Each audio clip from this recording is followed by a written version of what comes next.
Hi, this is Charlene with Colin the Midwife. This is part two. We had a little glitch there, and so this is part two with Zoe Bartholemew about the herbal class. She's just finished explaining in the other part one segment about the peri salve that we're going to make, and now she's going to just go over each of the herbs individually that she's going to be using in each of the tinctures just briefly, so that we have a kind of an idea of what we're going to be making. Okay, so I've got to pull out my own handout. My memory's not. While she's doing that, do you want me to give you a minute? Oh, I've got it right. Okay, you've got it. Okay. I just had to pull it out of the Okay. plastic. Sure. Yeah. So, again, speaking with several different midwives, some of them all were pretty much in agreement that there are certain herbs that you will use that are standard during labor and delivery. And these I have here. So the first one would be black cohosh. And I've also printed out why they're good and what you would use them for. So the black cohosh with blue cohosh together, if the mother her water has broke and she is not having contractions or they have stopped, you will use those in combination. The black cohosh improves the regularity and the force of contractions, and it also assists in rapid postpartum recovery. And combined with the blue cohosh will help to induce the labor, and what it does, it tells the uterus to organize the contractions. It stimulates circulation. It'll regulate the blood pressure and arrest any potential bleeding. And you will use those two together, not at the same time. You'll alternate every hour for a 24-hour period, and that will usually jumpstart the labor. Is that blue and black cohosh, did you say? Yes, I did. Okay, can I make an interjection there just by way of information? By way of information about this topic, some people may also be really, really sensitive and respond really, really well to homeopathic medicine of these exact same herbs. And the two that you can get are Cimicifuga and Caulifilum. And and we had a special regime that we would do with women several weeks before the birth, or even just in the last couple of weeks, where they would take a combination every 10 minutes of Cimicifuga, Caulifilum, and Arnica, and then rotate that. And it seemed to be that we had less postdates and less long arrested labors and things like that. So that was my opinion. Awesome. I did it pretty standardly with most of my clients. Yeah. And I grow Cimicifuga in my backyard. So, yeah. I have a whole section of just female herbs. They all sit together. Oh, I bet you have the uva ursi. Do you have uva ursi? It doesn't normally grow here. Oh, it doesn't. I found it down, but I actually did go by two plants. It's also known by Kinnick is another name for it. What is the one that you recommend, just curious, for urinary tract or bladder or kidney or anything like that? Oh, I would definitely go with the uva ursi. That's like number one. And golden seal's another Golden one seal, yes. Golden seal is a really good one. In fact, the golden seal powder, you can just keep it. You don't have to mix it or make a tincture or anything. You can just keep it as a powder. And then you can, if the baby's cord is infected or it smells bad, instead of getting it wet and then it can get worse, you just take a little cotton ball or whatever and you just dust it with a little bit of that golden seal powder, and that'll prevent the infection and help cure it. Yes, and I also have two others that I got from some midwives too. Myrrh powder and Oregon grape powder will do the same thing. Oregon grape. Myrrh powder. Now, myrrh powder, where do you get that, myrrh powder? I actually got it at a health food store down here in Bountiful, Utah. No kidding. They carry it. Yeah. Can you get me some myrrh powder and bring it to me when you come? I might have just for you only. I have a little extra. I'll bring some. You will. Thanks, Zoe. Okay, sorry to interrupt. Go ahead. No, you're okay. And then the next one, this one I had never heard of before, and this is amazing. There is a midwife down in Sanpete County who's a certified nurse midwife. She works as a nurse in a hospital, and she also delivers babies. And she came up with something called C&C tincture, which is cayenne and cinnamon. Okay. And you'll take, and it's for hemorrhaging. It'll stop, and it'll make the blood clot, and it'll stop hemorrhaging. Wow. And that's for and you just give the mom 2 strawfuls of that. And I'm going to bring that, and I'm going to save it for the class. But she did a very interesting demonstration with that in how it helps for the placenta. Okay. The next one. I have to interrupt you one more time. Sure. There is some controversy about the use of cayenne in a hemorrhage. I would like to have Valerie Hall here. I'll see if she'll come and we can talk that through. I mean, I'm not saying one or the other is correct. But there's sort of parameters where they feel like it thins the blood too much and can cause a secondary hemorrhage if you use too much cayenne. And so that's one of the precautions with that is to, I love the cinnamon. I've known about that for a long time. I think we use the cayenne in a drink for shock, and it's really good for that. Yeah, I also have a recipe for that shock tea with the one that I have is with orange juice. Okay. I have that available, and I don't know what else you use, but I'm not saying it's not good. I'm not saying it's not good because maybe in some of those situations, that might be what saves the mom's life, Right, and she doesn't have a secondary bleed. And we don't know that right now, too. So we haven't had enough evidence, I don't think. And there's been a lot of, what I found with herbs, as I've moved in my journey, is that there's been a lot of sort of bad rap and maybe inaccurate stuff too that's been reported about herbs just because the pharmaceutical company is so wicked and conspiring, right? Yes, they are. Mm-hmm. And I will also bring an article that I got directly from the FDA. It's called the 503A. And these are all the herbs and over-the-counter things that they want to abolish by next year. Right. And they want to regulate it so that they can make money. That's exactly, just like they're doing with cannabis. It's like, let's steal the true Mother Earth's goodness so the people that really need it are going to have to pay so much money for it. And everyone else is just going to be using it recreationally, which they don't even really need it, just like alcohol. You know what I mean? But if people are using it for what they really need it for, it shouldn't be so inaccessible, just like other herbs.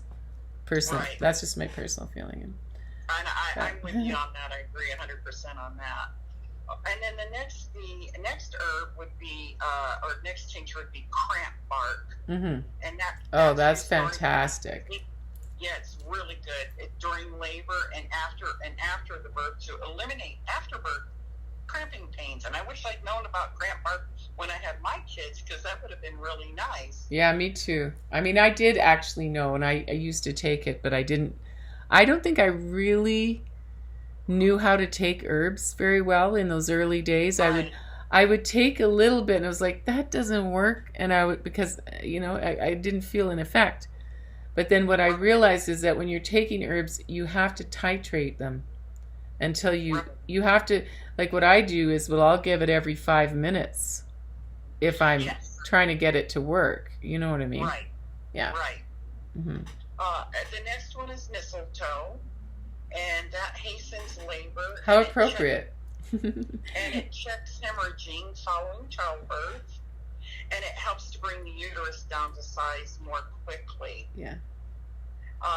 And then that is not one that you would take during pregnancy or lactation, but just at labor. Where does that grow wild? Does it grow wild here or no?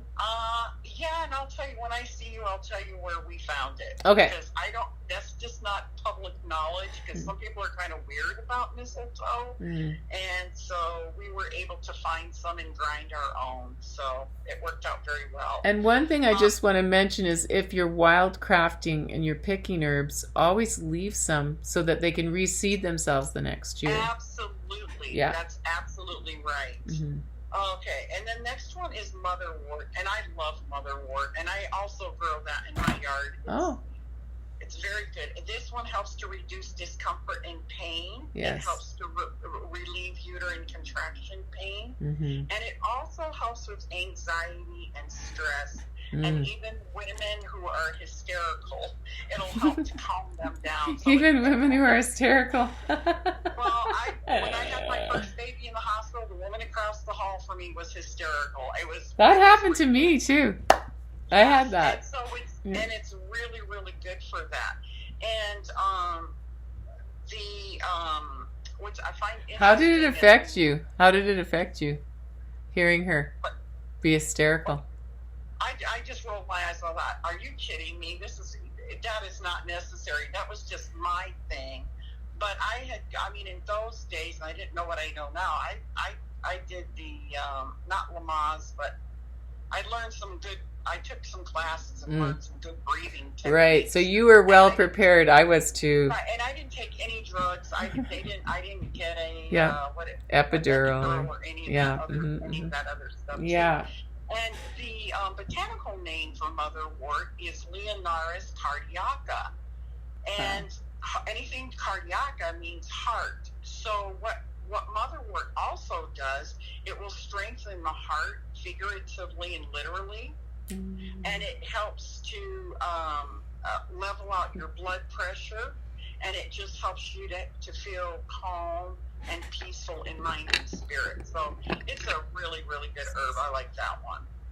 And then the other one is shepherd's purse. Oh, shepherd's purse. And we have that everywhere here in Idaho. We do too. And I had a friend point out to me, I hadn't noticed, I was just teaching a little gal how to identify. First time she ever looked at a shepherd's purse, and she looked at the little leaf, she got down really close, and she says, oh, that looks like a uterus. And so I don't know if you've heard of a book. It's called Doctrine of Signatures, and this book is about plants and how if you look at them closely, they will show how they relate to certain parts of the body. So how neat. I thought that was very interesting that she saw that. It's like they're encoded. The spirit of the plant is encoded with what it's for. Yeah. What an amazing, divinely designed creation God has made, where everything we need is really at our fingertips if we just look. Right. And ask. Yeah. Well, that's great. So with shepherd's purse, what that does, it will stimulate contractions during active labor, and it helps to expel the placenta afterward. And then St. John's. And can I just make a mention about shepherd's purse? Absolutely. I recommend if you are making shepherd's purse that you make it every year, fresh, and just instead of you can have some dried, but you could also make a fresh one every year, and then because that's where it's the most potent. And then the other thing about shepherd's purse, you can also make the tea after the birth, and you could put cinnamon, shepherd's purse, and I think there's one other. I have a recipe, and you add a bit of honey to that and a cinnamon stick, and you give it to the woman. You stir it, and as you're stirring it, you give it to her, and you say, "Here, drink this. This tea will help your uterus contract really well and your placenta come out easily." And you basically feed it to her, not hot, not piping hot, but out of a straw, warm. And you do that right after the delivery, pretty much, not right away, but when it's time for the placenta to come. And it, I know midwives that do that routinely, and they don't have late placentas, and they basically prevent hemorrhages. They do. They nourish the uterus and the mother with these really mild herbs and love and reassurance, and they have a very, very, very powerful effect. They're subtle, but they have a very super powerful effect on the other end. You should see the size of these clouds here today. They're like all different tones of gray, but they are massive clouds, and it's been raining all night here and all day, and we don't even hardly ever get rain, which we needed rain, so praise God for rain. For sure. Yeah. Anyway. So the next herb is St. John's wort, and that is used during early labor, and it helps to ease some of the spasms and discomfort of contractions without slowing down the labor process. And it's also good for afterbirth pains and excellent for postpartum depression. Okay, so can I just mention, now can you mention the name of the herb again, because my brain is just, St. John's wort. Okay, good. Because you see, sometimes I was just thinking about lobelia. People used to try to use lobelia for this purpose. Now the lobelia, but if you use too much, it can actually slow the labor down. You don't want to do that. You don't want to cause a lethargic uterus, especially before you're going to have a baby. So yeah, be careful how much lobelia you give a woman. And for calming, I do recommend the St. John's wort as an a better choice for that. Yeah. And the thing that you mentioned about the lobelia, I'm in agreement with you on that. And different things that I've read from Dr. John Christopher, who was an herbalist and he was a midwife, or I don't know what you can call it, but he delivered babies. And he always said not to ever use lobelia by itself. He called it the thinking herb, and he would use it with other herbs in combination. Right. And the lobelia would just strengthen the other herb, and it would tell the body what to do. So I agree with you on that one as well. And then the last herb for the class would be yarrow, and what that does, it regulates and causes the blood to clot, and it will help to stop hemorrhaging. Yes, and we have also, that's another one that we have locally. Yes. All over the place, yarrow, if you know what to look for. So I like that we're gonna make things out of herbs that are local. I think that's really cool. Exactly. Yep. Okay, and is that your list then? Yep, that's the list for what we're going to be doing in the class. Well, how interesting and fun. And then I will also bring other herbs that are used for labor and delivery that were suggested. A lot of them came from Dr. Christopher, and I credit that at the end of the presentation. So it makes it really nice because some of these things we can't get here. False unicorn is very, very, very expensive. Golden seal, I was at the health food store the other day. That's $168 a pound. And I spoke to my friend in Canada, and everything in Canada is going up sky high. So I think it's going to happen here too. Yeah. So we've got to work with what we have in our own neighborhood, so to speak. Yeah. In our hills. I mean, right now is a good time to stock up on things, I think. It is. Yeah. It is. And some people say, there's a shelf life on herbs, and I'm the same way with food storage. You pray, you ask Heavenly Father to bless it, and then I'm not throwing mine away, I'll tell you that right now. Yeah, exactly. And I think I know I'm going to be feeding other people in my soup kitchen. I've got a lot of soup stuff out there.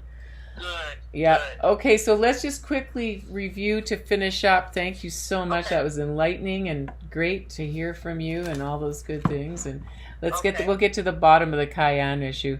I don't think it's necessarily a black and white issue, but I think it has some issues that we can discuss. And Valerie Hall, who's a very experienced and a well-respected midwife in this community, and knows a lot about herbalism, she will come and talk to us too. I hope. I'll ask her. I'll invite her. Now, I just want to go over that for people that are serious about this class, the requirement is that you must, for this particular herbal portion, which is in the afternoon on Thursday, you will actually need to bring your own used or new half-pint jars. How many half-pint jars should they bring, Zoe? If they're going to do 8 tinctures, 8, and I'm going to bring some other extra ones as a donation. Okay. So if they want more than 8, just get a case if you want. Okay, so get a case of used half-pint jars and bring them with you, but a minimum of 8. Right, with rings and lids. With yes. rings and lids. Okay, perfect. And now, how many tinctures in all is there? That you'll actually be making in the class, you mean? Yeah. 8. 8. Okay, so for those 8 tinctures that we're going to be making, I'm going to charge $35. Okay. And actually, I read that wrong. There's 9. There's 9. So there'll be 9. Yes. Okay, and that's just basically mostly cost, a little bit of buffer there, but not too much.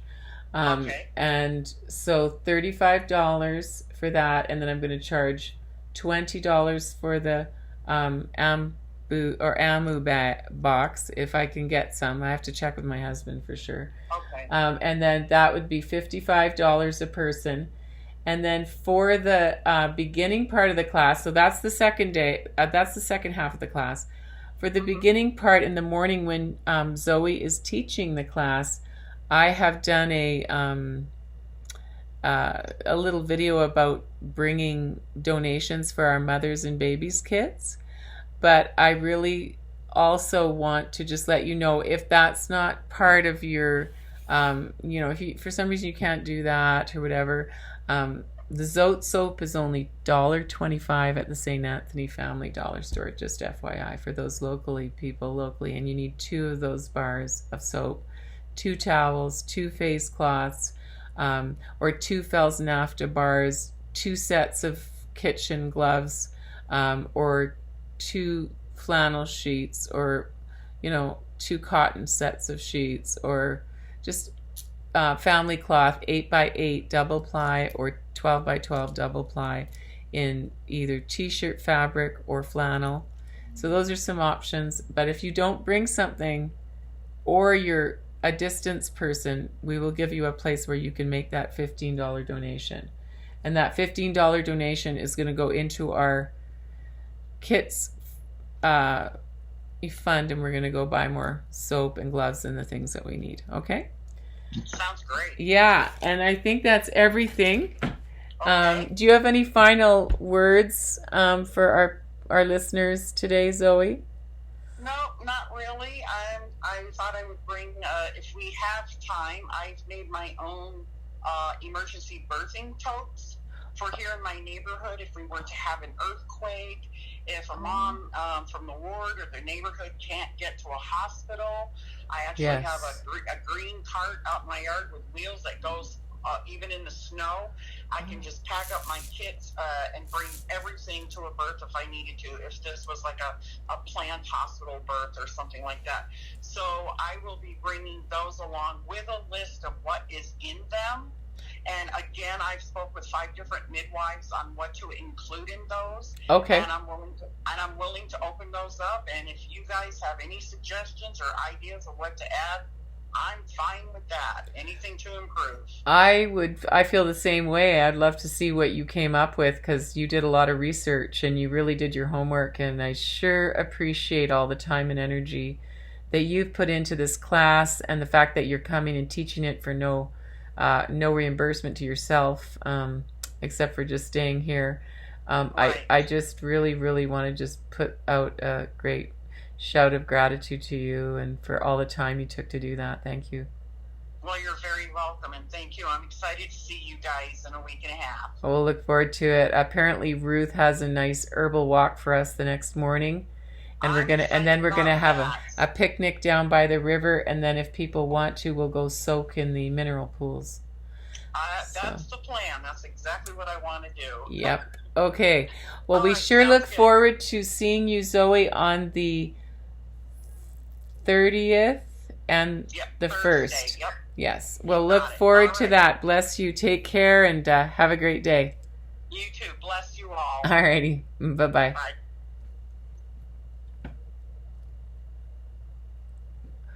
Okay. Well, that turned out longer than we planned, but it was really fun. It was great. I'm glad that we had Zoe on here. I'm going to close now and just to offer you my email address, CHARLENE@birthjoyeducation.com, if you want to register for this class. And it is going to be great. We're starting at 9:30 and it goes to 4:30 in the afternoon. And then the next day it starts at 10:30 and goes to 7 because the pools don't open till 5 and we're going to go soak for a couple hours. So that's the schedule. I hope you have a great day and God bless you in all your learning and your education and your life. All right. Bye-bye.